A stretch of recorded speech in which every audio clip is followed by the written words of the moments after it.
Dragon isn't the man marked by flames. I mean, at least probably not. It's almost certainly going to be revealed to be a survivor of Ohara. It could be Saul. Better call Saul. But I kind of doubt it at this point. Maybe it's Professor Clover. Though, yeah. Maybe it's the elusive father of Nico Robin. We'll talk some theories later, but for now, let's talk about Dragon. Dragging these nuts across... Sorry, that was inappropriate. Won't happen again. Dragon is such a hard sell for me, and maybe he isn't for you. I'm going to tell you my thoughts, but be sure to let me know what you're thinking in the comments below. We hear everyone out on this crew, so maybe you can convince me. Here's a super quick recap to make sure we're all on the same page here. When Luffy, Law, and Kid were leaving Wano, Poneglyph rubbings in tow, we first heard about the mysterious man marked by flames, or the man with the burn scar, depending on your translation. This man seemed to be involved with finding the Last Road Poneglyph, which would reveal the location of Laugh Tale and ultimately the One Piece. Later on, we learned from the Blackbeard Pirates that this mysterious man was in fact in possession of the Last Road Poneglyph. He sails in an all-black ship and sinks whoever gets too close to him in a vortex. Awesome, now we're all caught up. Monkey D. Dragon, leader of the Revolutionary Army, the most dangerous criminal in the world, or the world's worst criminal depending on the translation you're reading. How does he manage to find the time in his busy schedule to be the man marked by flames? Shouldn't he be, you know,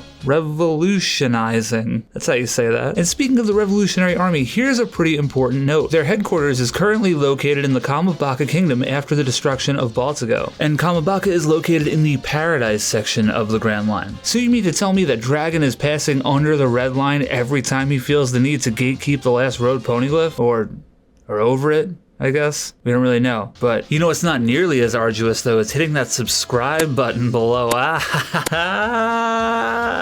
Do it. This isn't the last season of Game of Thrones where characters just kind of show up wherever the story needs them to be. Unless Dragon travels like Link in Wind Waker. Hey, stranger things have happened in One Piece, I suppose. But Dragon is one of the world's most notorious figures. If he was in fact the man marked by flames, wouldn't it not really be a mystery? I'm just saying, if people are close enough to his ship to know that he's marked by flames or flames scarred or whatever you want to call it, wouldn't they also say, oh, it's that guy, it's the dragon guy? I mean, he's infamous. Couldn't we even assume that people might know what his ship looks like? There is a conversation to be had regarding Dragon's ship, the Wind Grandma. In the manga, it's shaded black, which would match the description in the lore of the man marked by flames, minus the black sails, I suppose. In the anime, though, it's not all black. And I know there have been coloration issues going from the manga to the anime. I'm looking at you, Pineapple Man, over there. But for what it's worth, the model of the ship that you can buy actually is colored to match the anime. Overall, I'm going to say the ship thing is inconclusive, but you can convince me in the comments below. We also have to talk about Robin. She was with the Revolutionary Army during the time skip. Robin definitely spent enough time with the Revolutionary Army to know about Dragon's side hustle, let's call it, or maybe it's a pastime, hobby, I don't know. Robin walks up to Koala, hey, where's Dragon? Oh yeah, he's gone every third Wednesday out sinking ships.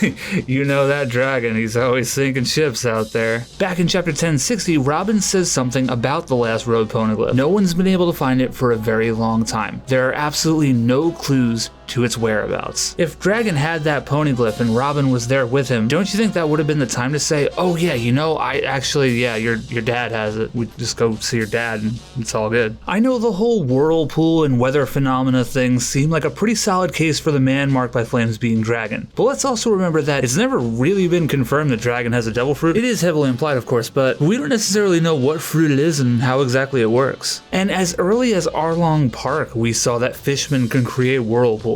So I don't think it's that special. And lastly, I see a ton of people getting caught up about Dragon's face tattoo. There are theories out there that say it isn't a tattoo at all, but some sort of branding from when he was a Celestial Dragon prisoner. But listen up, bucko. If that marking on his face was indeed a branding, then why was he wearing it in the Ohara flashback? Well, speaking of Ohara, let's address the big question. If it's not Dragon, who is it? My sights are firmly set on Ohara. The man marked by flames is someone coming out of Ohara. We've spent time both in Wano and in Egghead reminding everyone of Ohara, specifically of Nico Olvia, Saul, and Clover. Hell, we even had a chapter in Egghead called The Will of Ohara. On to our suspects. Let's get the first two out of the way. Olvia and Clover are dead, and they should stay dead. Kinda would undercut Robin's whole tragic backstory if they weren't, to be honest. Saul kinda got the get out of jail free card with the whole Kuzan on freezing him thing, so it is feasible that he's the man marked by flames. He probably does have scarring from either the fire or from the frostbite during the Buster Call at Ohara, which would fit the description. There's just one problem. They've already straight up said he's hiding in Elbaf. Doesn't really seem like this is a good reason to lie about that, unless Oda's being,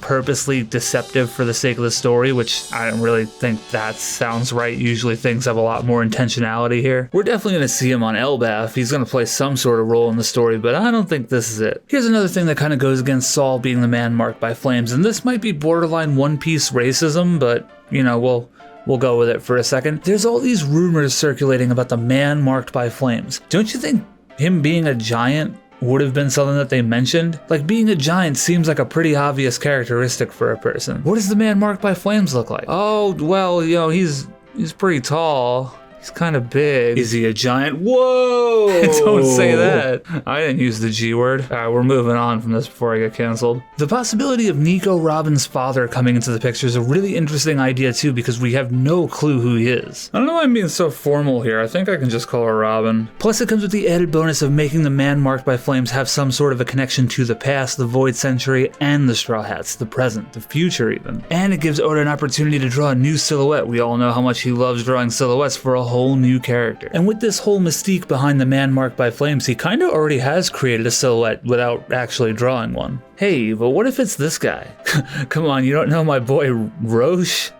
Think I'm saying that name right? You'd be forgiven if you don't. He was barely mentioned at all. But he was one of the scholars of Ohara who was there for the Buster Call. Presumably he could read the poneglyphs, or he was at least studying how to do so. He's also presumed to be dead. Or is he? An interesting panel during Impel Down as the gang learns about the level 5 prisoners. Their manifest lists none other than Ivankov, Panda Man, and someone by the name of Roche Thompson. Obviously Panda Man is the man marked by flames, and this video is now over. This could be a pure coincidence.